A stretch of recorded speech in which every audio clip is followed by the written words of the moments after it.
아멘. 네, 우리 오늘로써 우리 창세기 1장부터 3장 우리가 마치게 됩니다. 이 창세기 1장부터 3장은 참 중요한 내용이 나오고 있습니다.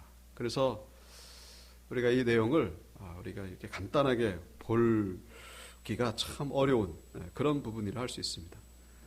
이 세상 만물의 기원, 그리고 인류 역사의 방향, 이 성경 전체의 방향을 말씀하고 있기 때문에 참 중요한 내용이 아닐 수가 없죠. 이단이 나오는 대표적인 성경이 바로 요한계시록과 창세기입니다. 요한계시록에서 많이 나오고, 특별히 이 창세기 1장부터 3장에서 참 이단이 많이 나오죠. 그래서 이단을 걸러내는 그런 성경이라고 말해도 과언이 아닌 것입니다. 우리가 분별력을 가지고 우리가 잘 성경을 봐야 되는 이유가 바로 여기에 있는 것입니다. 자, 오늘 본문에 이 아담이 아내의 이름을 지어주는 그런 내용이 나오고 있죠. 그래서 그 이름을 하와라고 짓습니다. 근데 하와의 뜻은 뭡니까? 모든 산자의 어머니라는 그런 뜻을 가지고 있죠. 자, 이 20절 한 절에도 참 많은 의미가 담겨 있습니다. 이 아담이 아내의 이름을 지었다. 그런데 그 이름을 산자의 어머니라는 뜻으로 하와라고 지었다. 자, 이 많은 분들이 이 성경 구절을 참 긍정적인 의미로 해석하는 경우가 있는데, 왜냐하면 거기 산자의 어머니, 그러니까 산자를 이 생명으로 연결하기가 쉽죠. 생명. 심지어는 부활까지도 연결되는데, 사실은 물론 그런 의미도 없진 않습니다. 그런데 우선은 우리는 이 20절을 부정적인 의미로 해석해야 됨을 기억해야 된다는 것이죠. 부정적인 의미가 먼저 있습니다. 자, 왜 그런 거 아니? 우리가 지난 시간부터 살펴봤습니다만은, 우리 지난 시간에 그 뱀에게 임한 하나님의 저주, 그리고 하와에게 임한 하나님의 저주, 아담에게 임한 하나님의 저주, 그 이어서 오늘 본문이 나오는 거예요. 자, 그러니까 저주의 계속 연장선 속에서 갑자기 이 구절이 이 긍정적인 의미가 되기가 어려운 거예요. 그러니까 하나님의 형벌이 그 연장선 속에서 20절을 해석해야 된다는 것입니다. 그러니까 좋은 의미만 들어있는 게 아니라는 거죠. 자, 이름을 짓는다. 이름을 짓는다는 것은 이제 2장에도 이름을 짓는 내용이 나오죠. 아담이 모든 동물들의 이름을 짓습니다. 그런데 이름을 짓는다는 것은 이 주도권을 행사한다, 그런 의미가 있어요. 지배권을 행사한다, 영향력을 미친다. 이 결코 같은 관계가 아니죠. 물론 범죄하기 전에는 이 같은 관계가 아니라도 이건 얼마든지 은혜가 되고 얼마든지 참 좋은 관계였습니다만, 이 아담은 지금 아내에게 이름을 지어주는 거예요. 무슨 얘기예요? 아내를 지배한다, 그런 의미가 담겨 있는 것이죠. 아내를 주도권을 가지고 주도권을 행사한다. 그러니까 보이지 않는 어떤 이 계급이죠, 계급. 남편과 아내의 어떤 그 계급이 생기기 시작했다는 것을 우리가 여기서 살펴볼 수가 있다는 것입니다. 자, 하나님께서 이 아내, 이 하와에게 뭐라고 말씀하셨죠? 너는 남편의 다스림을 받을 것이다. 말씀하셨죠. 다스림을 받을 것이다. 이 아담이 그 자기 갈비뼈로 만들어진 그 여인을 보고서 처음에 한 말이 뭡니까? 내 뼈 중에 뼈요, 내 살 중에 살이라. 아주 극찬의, 아주 최고의 극찬이죠. 자기보다도 더 아주 그냥 자신보다도 더 높게 이렇게 평가하는 그런 모습을 봤습니다만은 완전히 달라진 거예요. 저 여자가 먹게 해가지고, 하나님이 주신 저 여자가 먹게 해가지고 내가 선할 걸 먹었다면서 책임을 전가하는 그런 장면도 있었죠. 그 연장선 속입니다. 지금 이름을 지었다. 이름을 지은 거예요. 내가 당신에게 이제 지배권을 행사한다. 그런 의미죠. 그래서 이 역사 이래 가운데에 이 남녀 이 차별, 이 남녀의 이 성적인 이 계급 갈등 없었던 적이 없죠. 물론 지금은 이 여권 신장이 많이 되고 또 남녀 평등의 이 목소리가 높아져서 많이 회복이 됐습니다만 제가 볼 때는 죽을 때까지 이 문제는 해결되지 않습니다. 왜냐하면 이 에덴 동산에서 주어진 하나님의 명령이기 때문에 인간적으로는 어떻게 이게 가능하겠죠. 그러나 절대로 되지 않습니다. 물론 우리 그리스도인들은 참 남녀 평등을 위해서 우리가 참 열심히 이렇게 힘쓰고 그래야죠. 주님 안에서 하나가 되기를 위해서 힘써야 되겠습니다만은 현실이 그렇지 않다는 것을 우리가 인정할 수밖에 없죠. 왜요? 여성이 먼저 범죄했기 때문에.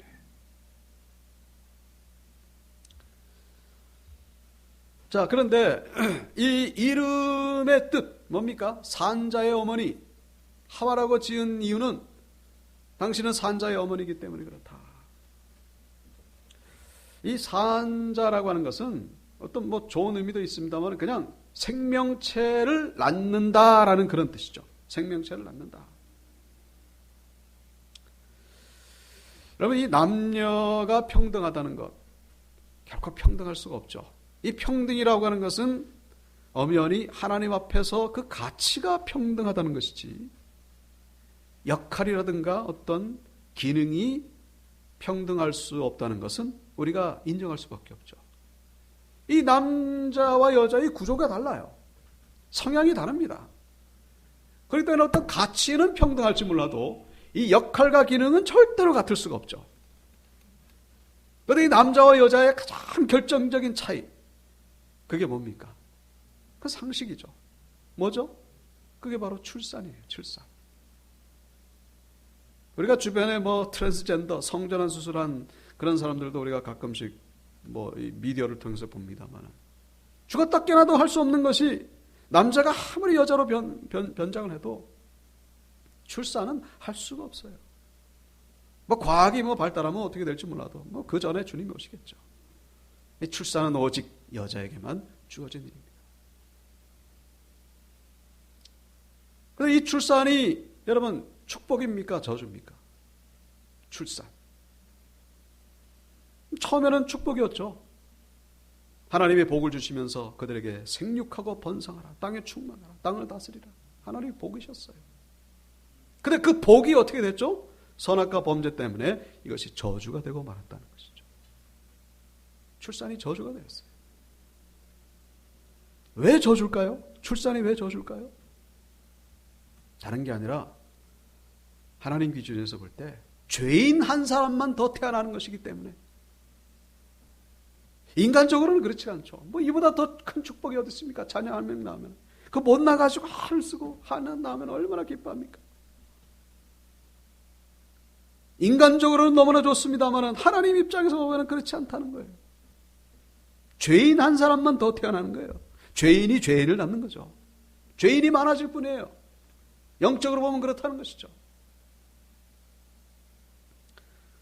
좀 극단적인 표현이 되겠습니다만은 집안에 바퀴벌레 한 마리 나타나면 기겁을 하죠. 기겁을 합니다. 저희가 구사택에 살 때는 그 교회에 바퀴벌레가 그렇게 좀 나오더라고요. 여기는 그렇게 또 없는 것 같아요. 보니까. 감사한데. 자, 그런데 이 바퀴벌레가 새끼를 낳습니다. 그럼 새끼를 낳다 그래가지고 좋아할 사람이 있습니까?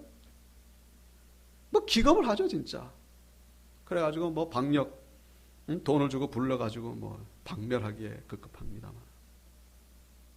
쥐는 어떻습니까? 쥐는 요즘은 쥐 보기가 어렵죠. 쥐가 새끼를 낳으면요, 여러분 바퀴벌레 입장에서는 좋은 거예요, 그죠? 자기 새끼를 낳으니까. 쥐도 마찬가지죠. 뭐 못 낳아서 뭐 안달이죠. 사람이 볼 때는 그렇지가 않아요. 해충이기 때문에. 여러분 사람이 출산하는 게 거기에 비하면 이게 너무한 겁니까? 그게 너무 극단적인 비유일까요? 그렇지 않다는 것을 우리가 알아야 됩니다. 인간적으로는 뭐 이거 참 말도 안 되는 표현이죠. 영적으로 볼 때는 그렇지가 않다는 거예요. 뭐 그것도 안 되는 표현이에요. 바울이 뭐라 그랬죠? 죄인 중에 괴수라 그랬거든요. 여러분 여기에 대해서 동의하지 못한다면 아직 은혜를 모르는 분이에요. 여러분 내가 바퀴벌레보다 우리가 죄적인 차원에서 따진다면은 바퀴벌레는 그냥 곤충으로 살아가죠. 나는 죄를 만들어내요. 사람들 지옥으로 데려갈 수도 있어요. 물론 거듭나기 전에 그런 것이죠. 영적인 실체가 그렇다는 것을. 언제부터 그렇게 된 거죠? 다 알고 계십니다만 처음에는 축복이었어요. 얼마나 큰 축복인지 몰라요. 자녀가 사람이 나오면 그 하나님 보시기에 너무 심히 좋았더라. 근데 범죄한 그 순간부터는 뭡니까? 이게 완전 쇳덩어리가 된 거예요. 바퀴벌레보다 쥐가 나오는 것보다 비교할 수 없는. 이 아담에게 하와가 주어졌을 때 참 너무 이 돕는 배필이었잖아요. 돕는 배필. 근데 돕는 배필이라고 했던 이 여인이 뭘 했은 겁니까? 하지 말아야 될 일을 한 거죠. 선악과를 먹게 하고 하나님 앞에 이 저주를 받게 하고. 여러분 그 순간에 이 하와를 보면서 이 아담이 어떤 생각이 들었을까요? 저 여자 때문에 내 이 신세가 이렇게, 이 인생이 이렇게 됐다. 이 세상이 이렇게 됐다. 그러니까 저 여자 때문이라고 그렇게 하나님 앞에 표현하고 있죠. 그 속에 분노가 없었을까요? 미움이 없었을까요? 여러분 그 연장성 속에서 지금 아담이 여인에게 말을 하는 거예요. 이름을 짓고. 그리고 뭐라고요? 하와라고. 산자의 어머니. 산자의 어머니. 이게 지금 축복하는 게 아니라는 거예요. 당신은 애나 낳는 여인이다. 당신의 존재, 당신의 정체는 애를 낳고 고통을 당하게 되는 그런 존재다. 그런 얘기죠. 그냥 생명을 낳는, 출산하는 존재다. 그런 얘기예요. 산자의 어머니가 뭐 이게 특별한 의미가 아니라 하나님이 하와에게 뭐라고 말씀하셨죠? 그 임신의 수고 그리고 해산의 수고를 하게 될 것이다. 그 같은 의미예요. 지금. 당신은 애를 낳는 그런 존재고 그 속에서 고통을 겪게 되는 그런 존재다. 여러분 이것이 저의 주관적인 해석이 아닙니다. 레위기 12장에 보시면요. 이 출산에 대해서 부정적이라고 그렇게 성경은 말씀하고 있습니다. 이스라엘 자손에게 말하리라. 여인이 임신하여 남자를 낳으면 7일 동안 부정한다. 월경할 때와 같이 부정할 것이며 여자를 낳으면 얼마나? 14일 동안 부정할 것이다. 월경할 때와 같을 것이며 산년이 깨끗하게 되면 66일을 지내야 할 것이다. 도대체 왜 이 남자를 낳고 여자를 낳고 그러면 기뻐할 일인데 이걸 부정하다고 성경은 말씀하고 있어요. 왜 부정한 겁니까 도대체? 아마 이 성경을 읽는 유대인들도 잘 모르는 사람들이 대부분일 겁니다. 바로 이건 선악과 이 범죄와 연장선 속에서 해석하지 않으면 이해할 수 없는 일이에요. 애를 낳으면 기쁜 일이지, 그게 정한 일이지, 생명이 나왔으니까 그걸 부정하다고 그러는 거예요. 그 원죄의 차원에서 우리가 이해해야 된다는 것이죠. 사람들 입장에서는 호축 기쁨겠습니까? 하나님 입장에서는 그렇지 않은 거예요. 오죽했으면 어떤 일이 벌어졌었죠? 노아 시대 때에 인류가 몰살을 당한 거예요. 그리고 그때 당시의 인구는 창조과학자들의 이 그 견해에 의하면 지금보다도 훨씬 더 많았다고 합니다. 지금 한 70억, 80억이죠. 그때 당시에는 한 200억 정도 됐다고 해요. 왜 그런가 하니 한 700년, 800년까지 살면서 자녀를 낳았으니까. 짧은 기간 동안에 엄청나게 인구가 부른 거예요. 근데 완전히 다 몰살한 거예요. 우리가 마치 참 표현이 늘 계속 그렇습니다만 바퀴벌레 보면 다 죽이잖아요. 그럼 하나님이 잔인하신 분인가요? 하나님이 잔인하신가요? 잔인하신 분이 직접 이 땅에 낮은 자리에 오셔서 직접 우리를 위하여 죽으시겠습니까? 인간이 인간을 위해서 죽는 것도 대단한데 거룩하신 영광의 하나님이 인간을 위해서 직접 오셔서 십자가에서 죽으셨다. 결코 잔인하신 분이 아니시죠. 우리 가끔씩 우리가 어떤 간증 이렇게 이야기를 들어보면은 내가 고난당할 때 하나님이 뭐라고 계셨는가? 하나님의 환상을 보여주시죠. 주님께서 눈물을 흘리고 계시는 그런 모습을 보았다고 하는 그런 간증을 많이 보죠. 많이 우리가 보게 됩니다만 지금도 마음이 아프신 거예요. 너무 마음이 아프신 것이죠.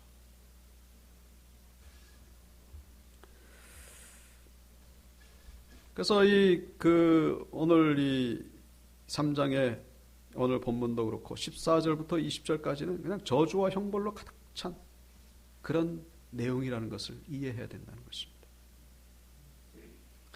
자, 그런데 이 성경은 말입니다. 어떻게 해서 성경이라고 그러죠? 저주와 형벌로 끝나는 것이 아니라 뭐로 끝나닙니까? 하나님의 구원과 하나님의 회복으로 끝나는 것이 바로 성경이라는 거예요. 저주와 심판으로 끝나는 게 아니죠. 그냥 이 출산을 그냥 저주로 끝내는 분이 아니죠. 그러면은 이 성경이 우리에게는 의미가 없죠. 하나님은 그런 분이 아니십니다.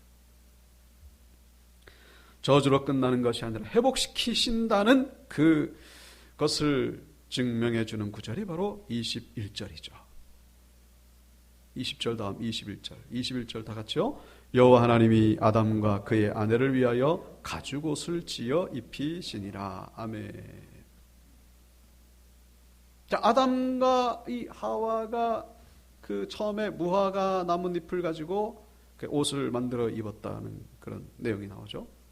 그것 대신에 하나님이 가죽옷을 입혀주십니다. 아담과 하와가 왜 무화과 나뭇잎을 가지고 옷을 만들어 입었습니까? 다른 게 아니죠. 그 두려움 때문이에요. 보통 사람들이 이렇게 옷을 보면서 두렵잖아요. 부끄러운 거 이거 둘째치고 어떻게 해를 당할까? 두려운 거예요. 공포. 사실 그 근본적인 이유는 바로 죄 때문이죠. 이 죄의 이 수치심, 죄의 두려움, 죄의 공포, 죄의 이 무서움을 가리기 위해서. 그걸 가리기 위해서 무화과 나뭇잎을 만들었는데 그게 참 얼마나 불안하게 짝이 없는지. 비바람 불면 금방 나라가 없어져 버리고 마는 것이 바로 무화과 나뭇잎입니다. 자, 이 무화과 나뭇잎이 의미하는 게 뭐라고요? 인간이 만든 인간의 노력으로 어떻게 이 죄를 가려보려고 하는 모든 행위들. 하나님의 은혜가 아니라 뭐죠? 종교, 윤리, 도덕, 양심, 그리고 과학. 성경을 이렇게 과학적으로 막 분석해 본. 그래서 하나님이 없다는 걸, 하나님이 없다고 자꾸 해야 돼. 왜요? 하나님이 계시면은 나가 죄인이라는 게 드러나니까. 하나님이 없어야만 인간에겐 좋은 거예요. 그래야 마음 놓고 죄를 짓고 마음 놓고 살 수 있으니까. 과학을 가지고 막 찢어 발기는 거죠, 성경. 그래도 성경은 끄떡도 하지 않습니다. 웃음만. 하나님께서 비웃으신다 그러잖아요. 하나님께서 웃으시리로다. 자, 이 무화과 나뭇잎으로는 도저히 가릴 수가 없습니다. 그래서 하나님이 지어주신 것이 하나님의 은혜죠. 가죽옷. 가죽옷이 의미하는 게 뭐라고요? 그게 바로 율법의 제사였던 것이죠. 율법의 제사. 자, 나뭇잎과 이 가죽옷은요, 비교가 안 되죠. 이 가죽잎은 잘 관리만 하면요, 평생 동안도 입을 수 있는 옷이죠. 완전하진 않지만은, 그래도 가려집니다. 든든하죠. 바로 율법의 제사라는 거예요. 가죽옷 만들기 위해서 하나님은 어떤 짐승을 죽이셨어요. 그 짐승이 아담과 하와 때문에 대신 죽은 겁니다. 이 율법의 제사입니다. 이 율법의 제사를 통해서 결국 하나님이 이 수치와 죄를 가려줄 수 있는 길을 열어주셨다 그런 얘기죠. 인간의 힘으로는 도저히 안 돼. 이걸 어떻게 가릴 수가 없어. 그런데 하나님이 가릴 수 있는 방법을 열어주신 거예요. 그게 바로 제사였다는 것이죠.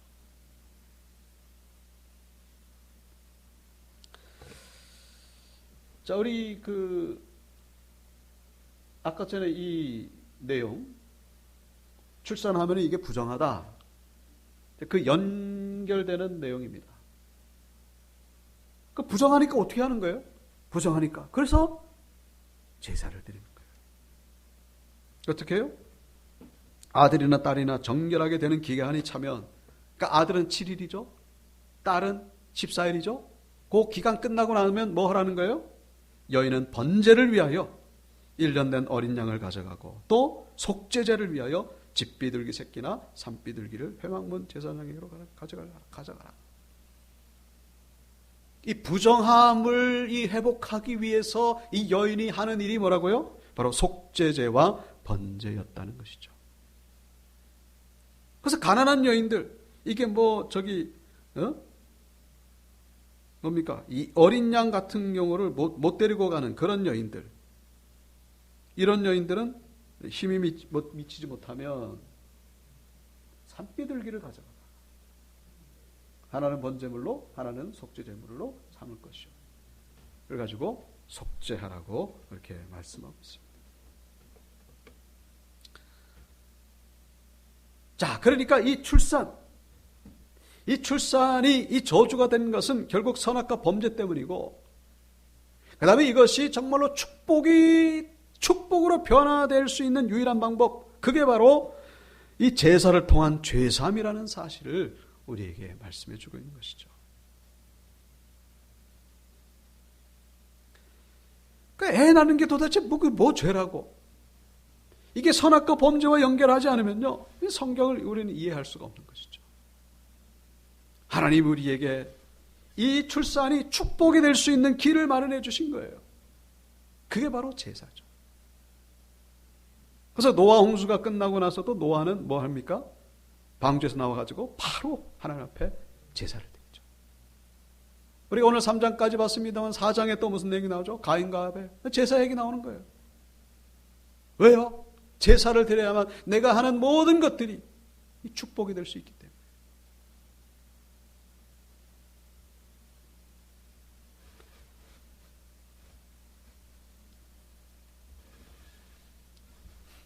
자, 그런데 이 시대를 살아가는 우리에게는 제사가 필요 없죠. 왜 필요가 없습니까? 예수님께서 십자가에서 죽으셨기 때문에.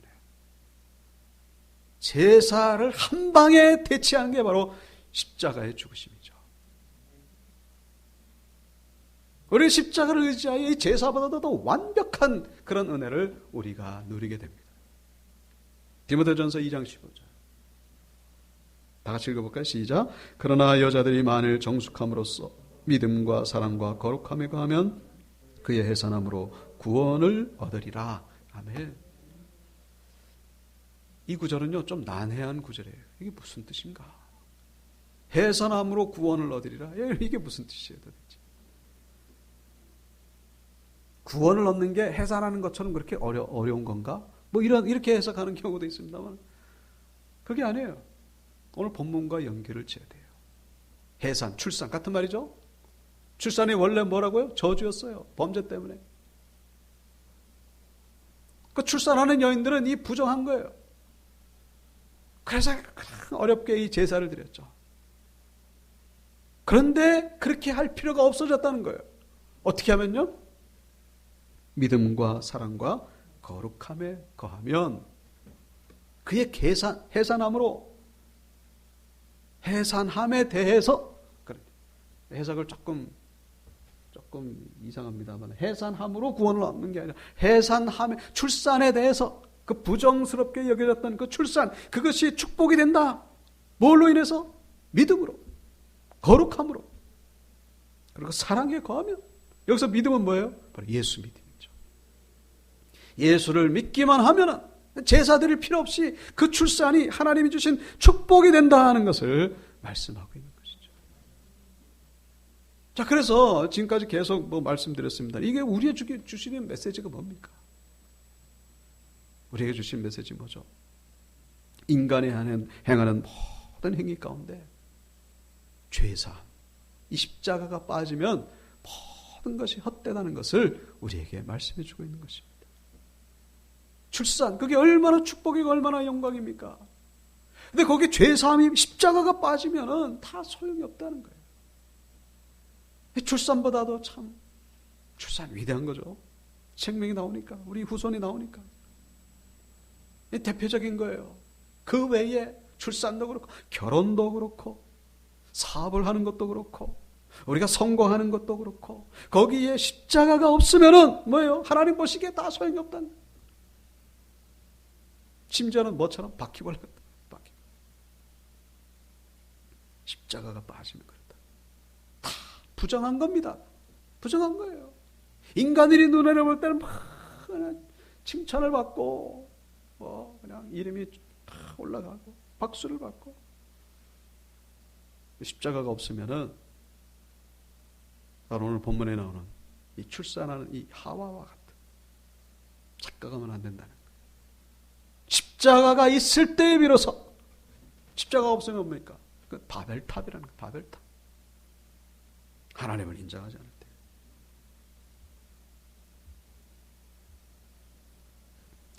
그래서 이 산자의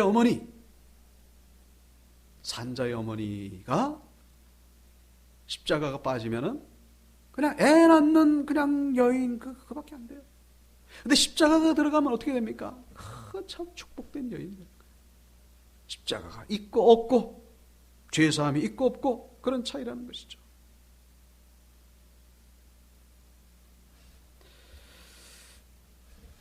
자, 이 마지막으로 우리 22절부터 이제 24절에 하나님이 에덴 동산에서 아담과 하와를 내쫓으시죠. 왜 내쫓으신 겁니까? 그 생명의 나무 열매를 먹고 영생할까봐 내쫓으신 거예요. 무슨 얘기입니까? 지금 죄사함 받지도 않았는데 생명나무 먹고 영생하면 어떻게? 그럼 마귀가 되는 거죠. 그럼 꼭 괴물이 되는 거예요. 죄사함 받지도 않았는데 죄가 있는 상태에서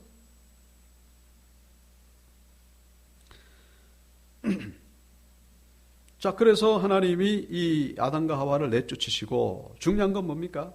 이 생명나무가 24절 마지막에 보면요. 생명나무의 길을 지키게 하셨다라고 돼 있죠. 이게 무슨 얘기죠? 생명나무를 먹지 못하도록 영원히 먹지 못하도록 한 것이 아니라 언젠가는 먹을 수 있도록 했다는 그 암시가 여기에 담겨 있는 것입니다. 생명나무의 길을 지키게 한 거예요. 언젠가는 여기 온다 이제 그런 얘기죠. 그래서 성경에서 이 생명나무가 의미하는 것이 첫 번째는 뭡니까? 바로 지성소에 있는 법궤예요. 법궤.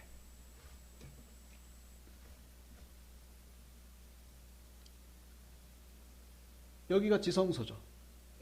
여기가 성소고. 여기서 이제 들어가는 겁니다. 이렇게. 들어갈 때 여기가 이제 성소인데 여기에 있는 그 휘장은 그냥 뭐 청색, 자색, 홍색실, 가늘게끔 배실 네 종류의 색깔이. 그 다음에 이 지성소로 들어가면 여기에 바로 뭡니까 이게? 천사, 그룹이라고 하죠. 그룹. 이 디자인은 누가 했다고요? 모세가 마음대로 그려놓은 게 아니에요. 하나님이 그리라고 해서 그려놓은 거예요.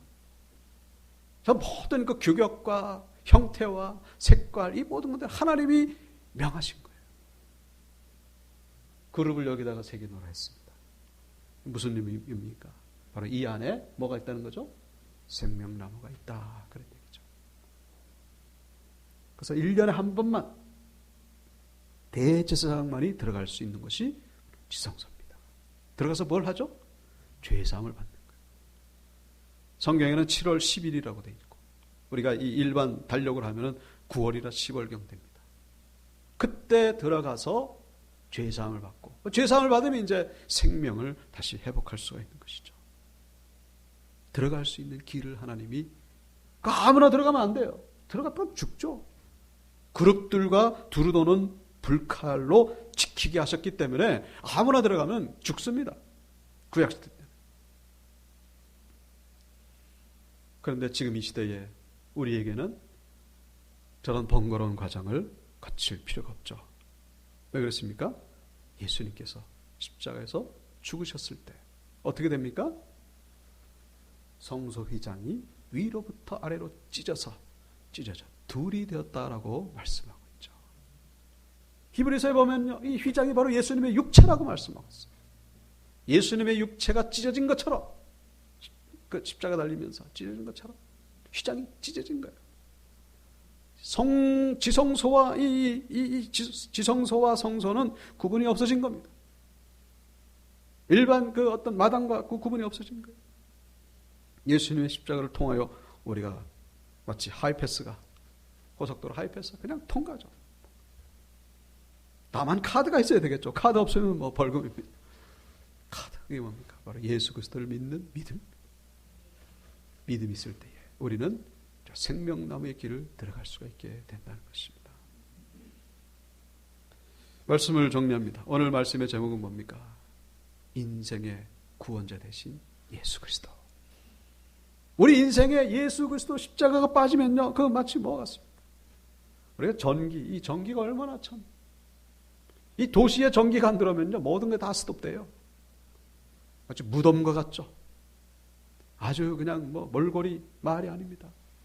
을씨는스럽고 전기가 들어올 때에 비로소 빛이 나고 생명력이 넘치게 되는 거죠. 우리 인생의 전기와 같은 바로 예수 그리스도십니다. 십자가가 빠지면 바벨탑, 십자가가 빠지면 바퀴벌레. 날마다 예수 그리스도를 의지하는 우리가 되어야 된다는 것이죠. 말씀을 통하여, 기도를 통하여 예수를 의지하는 가운데 우리 심령 가운데 생명력이 넘치는, 우리가 모든 하는 일들 가운데 하나님의 축복이, 하나님의 영광이 넘치는